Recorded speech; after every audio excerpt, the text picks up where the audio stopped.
Get ready.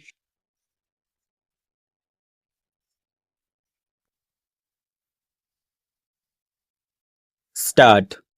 Sir, now take the case of oil seeds. We are importing 1 million tons of oil seeds at a cost of rupees 500 crores per year. What was PL for 80? We were importing wheat more or less the same quantity. Why cannot we produce 1 million tons of oil seeds in India? Our masses are not getting pulses. Without pulses, what is the protein they get? Pulses are not sufficient. Our scientists have brought about a revolution, the green revolution, so far as wheat is concerned. Our scientists have the greatest skill and they have bring about this revolution so far as the oil seeds and protein are concerned so that the common people are not deprived of them. Now, sir, the planning process should ensure that we produce mass consumption goods. What was the position last year? There was a shortage in production of about 25% in aluminium, in cement, and in steel. Why can't we ensure that there is no shortage in production? Was there any shortage in the production of air conditioners? No. Was there any shortage in the production of refrigerators? No. Was there any shortage in the production of cigarettes? No. In beer? No. In polyester? No. No shortfall in the production of the luxurious goods, goods which the affluent people could buy in spite of the problems in the power sector, in the coal sector, and in the elitist sector, and the elitists and the affluent industries could prosper in spite of all these things. There was a shortage in aluminium, steel, and cement.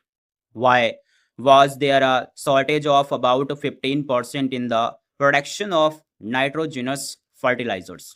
Why was there a production of a 50% shortage in the production of the petroleum products?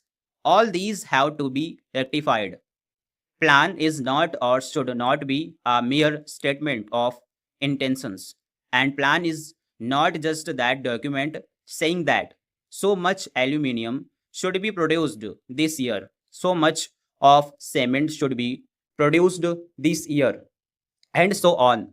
There must be some machinery and some mechanism to see that these national objectives are fulfilled.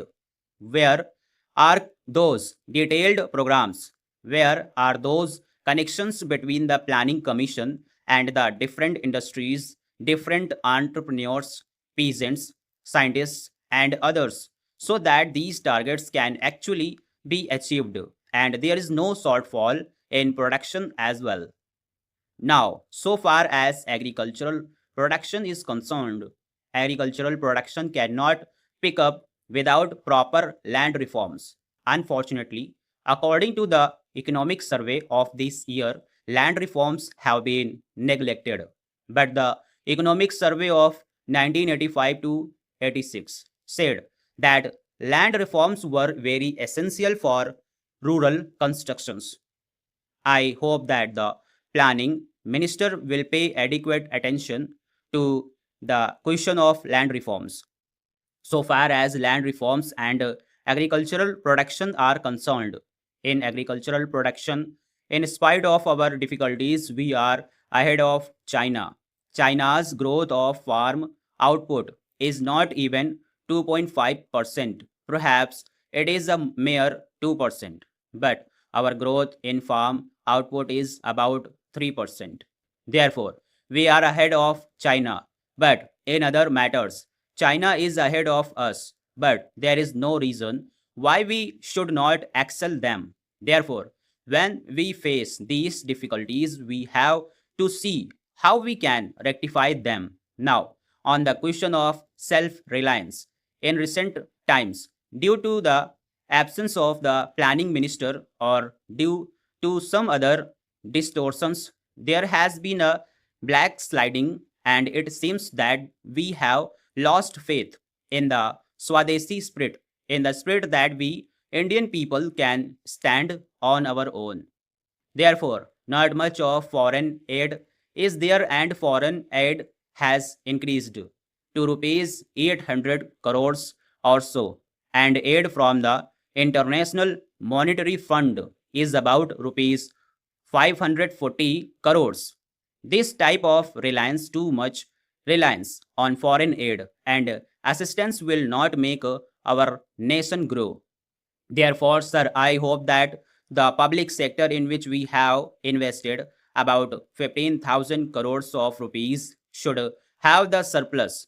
If we have to have a proper planning, we must have a proper approach towards the management as well as towards the workers.